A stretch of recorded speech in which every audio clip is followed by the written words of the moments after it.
What's up, guys? Doug Polk here, and welcome back for another episode of Poker Hands. Today we're going to be taking a look at one of the largest cash game pots ever played on TV from High Stakes Poker back in 2007. Let's go ahead and roll the clip. Familiar to me, 4,000. I don't know why, but look at this. Now, he can't complain about kings, can he? Feels like aces. Yeah. I wish it was aces, but it feels like it. Okay, what feels like aces, isn't aces, is higher than queens. And starts with a K. You got a problem with this hand. I got a problem. You know what the problem is? I got a problem with every hand. That I like you. I appreciate it. Or else I'll I hope chase you. everyone folds. I would like to win the pot.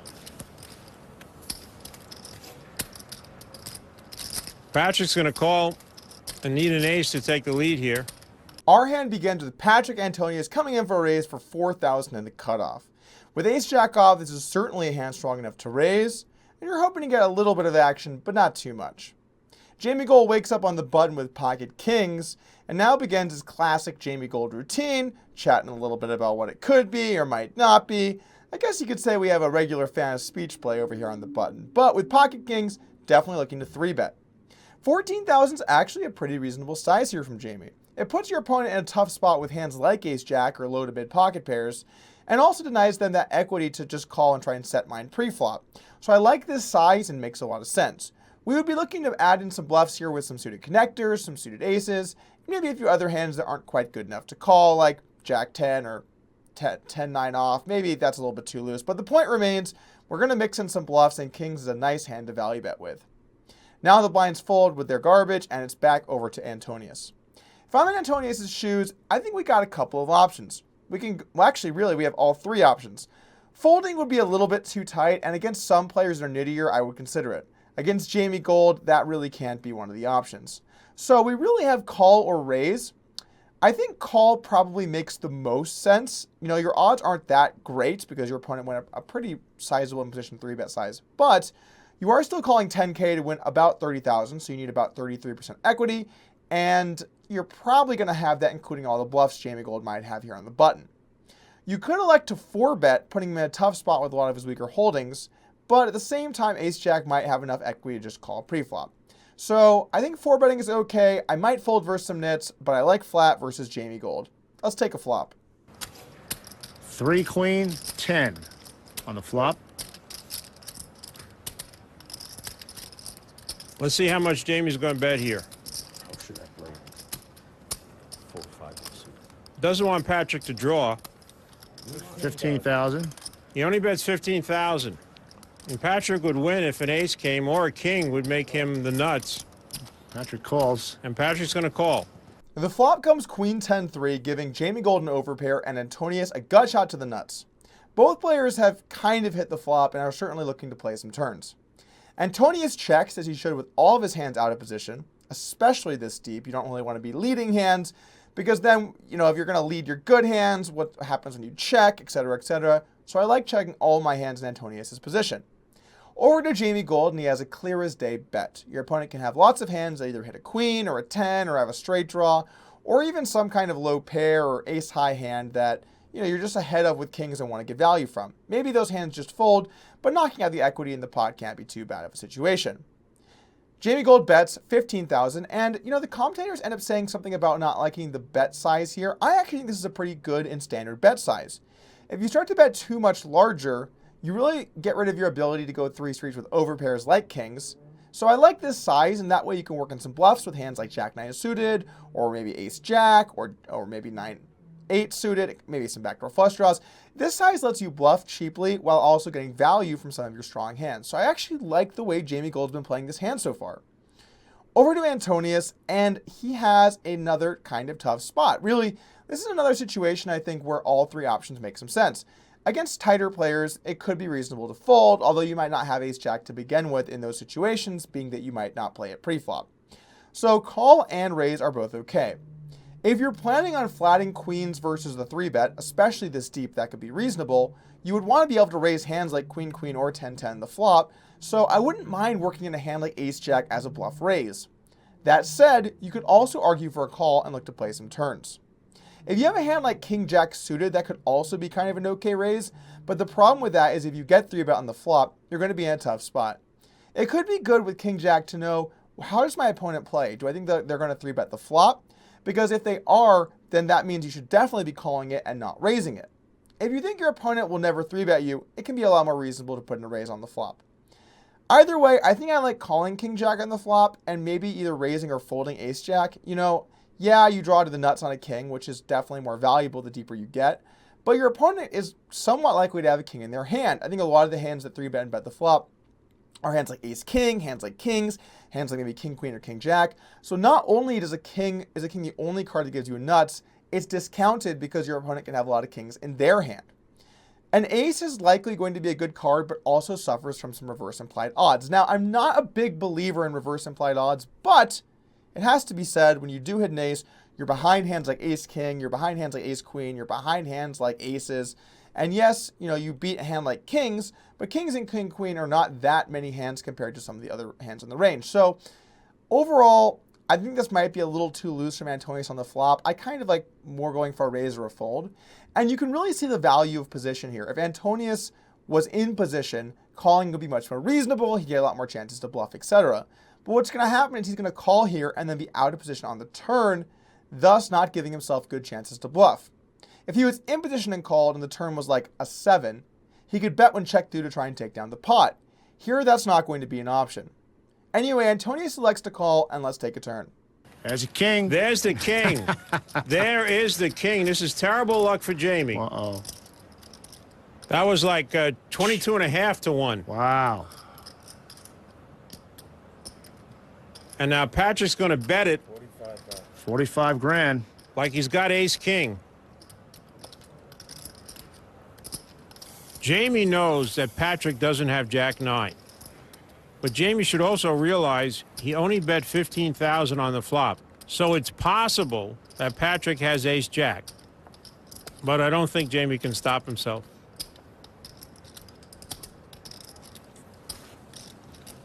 I raise. Jamie's going to raise, and he's going to be pot committed, and Patrick's going to be a 3-to-1 favorite. Oh, man.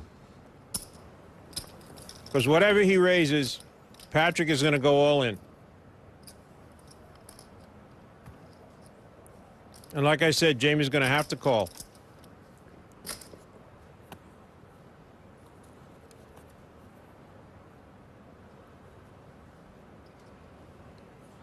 Man, Patrick looks hungry. I'm just counting. Looks like a lion. He really does. And Jamie looks like a gazelle right now. Oof. Well, he's got a little better chance than the gazelle. I'm all in. I call. I got a set of kings. You got ace jack, huh? Yes, Chuck.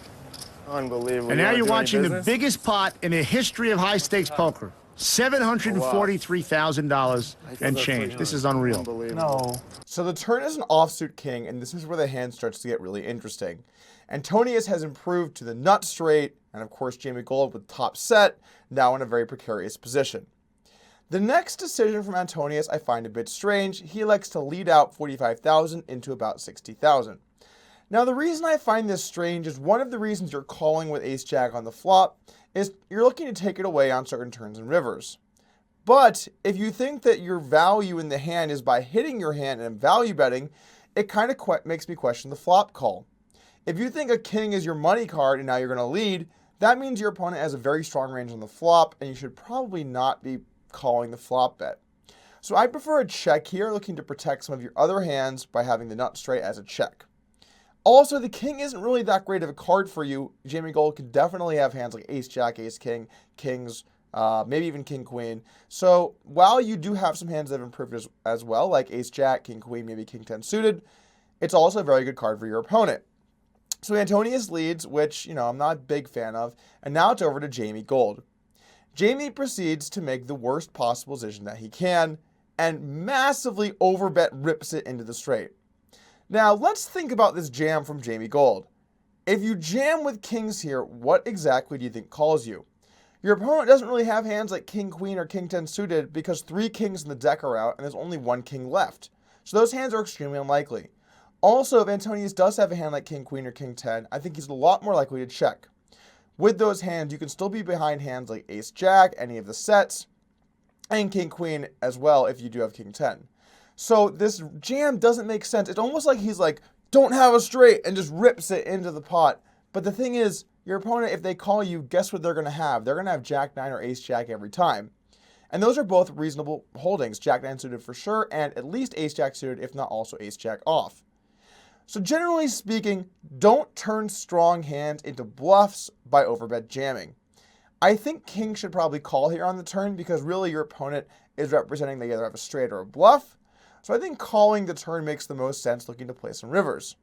If your opponent does bet the turn and bet the river, you're going to have to call down with your top set as your hand is too strong, and there's some chance they could be turning a hand like a 10 or maybe 9s or some kind of Ace 3 suited, etc. into a bluff, but you're not that happy about it. However, raising puts you in a terrible spot because now if they're bluffing, they fold, and if they have you beat, they're going to play for all their money. So I'd like to see a call here on the turn from Jamie looking to evaluate and probably call down on most rivers. However, Jamie Gold doesn't agree with this approach, and let's see what happens. Unbelievable. A little over 250 maybe. What am I going to do, right? Oh, you're right, 300. You want to run it 3 times or something? We can run it twice. Twice? Okay. Or can we run it 3 times? You can do whatever you want. How much is it? How much is the pot? He's got about 300 here, just so you know. The table just came alive, man. Kind of feel a little sorry for Jamie. That was really unlucky. They played it 3 times now, Gabe. And each river card will be worth almost $250,000. As a general tip to people trying to run it more times as you move up in stakes, try and stay away from running it 3 times. The problem with 3 times is that if someone wins 2 of the 3, you're going to have to chop it up in a weird way where part of your stack goes to your opponent, and there can often be miscounting. I would say keep it safe and go 2 or 4. If you split it, it's a chop, and if you win all of them, then you scoop the whole pot. Yeah, if you go 3 and 1, you're going to have to chop it again in a weird way, but at the same time, I would minimize how often that happens.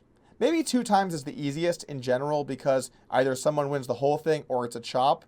But be careful when playing live poker because I've seen countless times people miscount how much players should win. So be aware of that.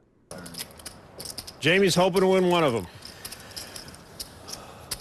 As a queen, he's got He one. wins the first. Oh, man. I believe they have a word for this in my country. Bazam. You hadn't run it 3 times. I wish I hadn't run it 3 times, I know, but... Why? Better than twice. Jamie's got 250, almost. Maybe. Here's the second one. 3 diamonds. 3. Wow, 2 out of 3. Damn, this guy's pretty lucky. He should think about maybe playing a few tournaments. Seen some shit that's. Yeah, I don't like my chances on this one either, but... Now comes the 10. This is where I'm running. Now comes the king. I don't think he can do it 3 out of 3. 3 in a row? Okay. Okay. Wow. Nice then. Guess we have to You have to count. count down your money, Jamie. Remember, originally Patrick wanted to run it twice. Running it 3 times was a last-minute decision on his part. Saved him $248,000? It sure did. Oh, man. Damn, Antonius ran pretty bad there. But this actually gave me a flashback of a time he ran much, much worse. So each time they run it, it's going to be for 25% of the pot. And Antonius is a big, big favorite here. A king. Well, Antonius needs help on the river. And a deuce. And Robo wins the gets first it. time. Wow. Okay, number 2. And the second time. That's A jack, so there's his diamond. Well, there's the flush. And an ace, and Robo gets that one. Wow, Robo hits a running full house. And he's won 2 out of 4 already. Should have ran it twice. And a 10 of hearts. And again, Antonius needs help. And a king. And And Robo Robo gets it again. Unbelievable. Remember, he was only 23% to win the hand. He's won 3 What of technique? 3 so far. So here we go again. A 3, and Antonius will make it straight. But look at this. Robo's got a spade draw. Antonius is way out in front here. Oh! Wow, and a spade comes at the end. Running spades and Roble wins all 4 runs. That is one of the most insane things I have ever seen, Barry, because Roble was only 25% to win the hand. They ran it 4 times and he won all 4.